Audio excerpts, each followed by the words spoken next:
Shalom sahabat Suara Iman Alor dimanapun Anda berada. Kembali berjumpa dengan saya Heronika Lema STH, penyuluh Kemenak Alor. Sebelum kita membaca dan merenungkan kebenaran firman Tuhan di saat ini, mari kita satu di dalam doa. Kita berdoa. Terima kasih ya Tuhan Yesus untuk kasih setia Tuhan di dalam kehidupan kami. Kami bersyukur Tuhan masih pelihara kehidupan kami sampai detik ini. Sebelum kami membaca dan merenungkan firman Tuhan, kami rindu Roh-Mu yang kudus, mari menolong kami. Mari berfirmanlah kepada kami karena kami sudah siap untuk membaca dan merenungkan firman-Mu. Di dalam nama Yesus Kristus firman yang hidup kami berdoa kepadamu. Amin. Pembacaan firman Tuhan di saat hari ini terbaca di dalam kitab Efesus pasal 2 ayat yang ke-8. Demikian bunyi firman Tuhan. Sebab karena kasih karunia kamu diselamatkan oleh iman. Itu bukan hasil usahamu tetapi pemberian Allah. Dari pembacaan firman Tuhan ini saya akan memberikan sebuah tema anugerah Allah. Sahabat Suara Imam Alor dimanapun Anda berada, firman Tuhan di dalam kitab Efesus pasal 2 ayat 8 ditulis oleh Rasul Paulus dan ditunjukkan kepada jemaat Tuhan, orang-orang kudus, orang-orang percaya yang ada di Efesus pada saat itu.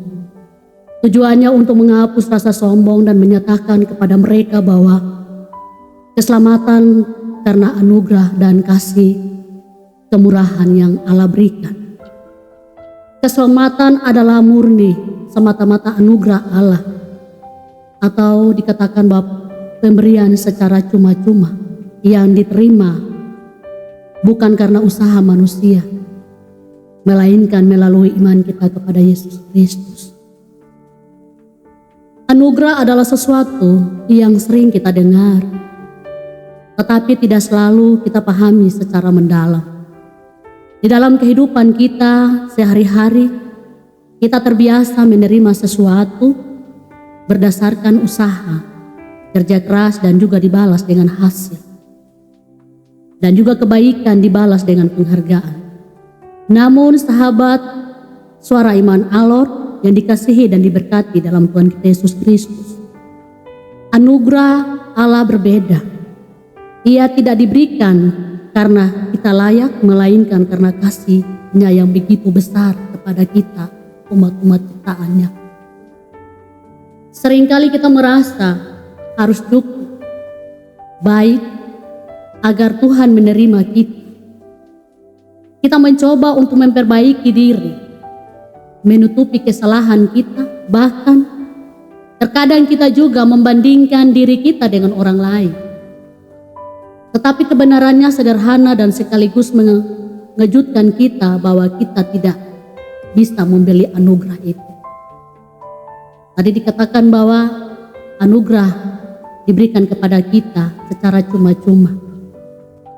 Keselamatan dan kasih Tuhan adalah hadiah yang gratis, namun mahal dan dibayar dengan harga yang mahal, yaitu pengorbanan Yesus Kristus di atas kayu salib. Inilah yang membuat anugerah itu mahal, anugerah itu ajaib, dan anugerah itu luar biasa. Tuhan menerima kita bukan dalam keadaan kondisi kita secara masih baik, tetapi justru dalam kelemahan dan keberdosaan kita. Ia mengampuni kita, Ia memulihkan dan memberikan kesempatan yang baru bagi setiap kita umat ciptaannya. Sahabat Suara Iman Alor yang dikasihi dan diberkati Tuhan, ketika kita benar-benar memahami anugerah yang sesungguhnya dari Tuhan, maka hidup kita akan berbeda. Kita menjadi orang yang lebih mudah untuk rendah hati, dan juga kita menjadi orang-orang yang lebih mudah untuk mengampuni, dan juga kita menjadi orang yang lebih mudah untuk bersyukur. Kita tidak lagi hidup untuk membuktikan diri, tetapi untuk merespon kasih Tuhan di dalam setiap kehidupan kita. Yang menjadi hal penting yang harus kita renungkan di saat ini, yaitu apakah kita masih berusaha untuk mendapatkan anugerah Tuhan. Karena sesuai dengan firman Tuhan bahwa Kasih karunia yang kita dapatkan itu bukan hasil jerih payah kita, usaha kita, namun karena iman kita. Sehingga kita diselamatkan dan kita menerima anugerah itu. Maka ketika kita sudah mendapatkan anugerah keselamatan yang telah Tuhan anugerahkan kepada kita, maka sebagai orang yang percaya kepada Kristus, mari kita mau mempraktekkan di dalam kehidupan kita. Kita mau menjadi saksi Kristus, kita mau menjadi teladan Kristus untuk mempraktekkan bahwa anugerah dan keselamatan kita sudah miliki. Maka kita harus menjadi terang di tengah-tengah dunia ini.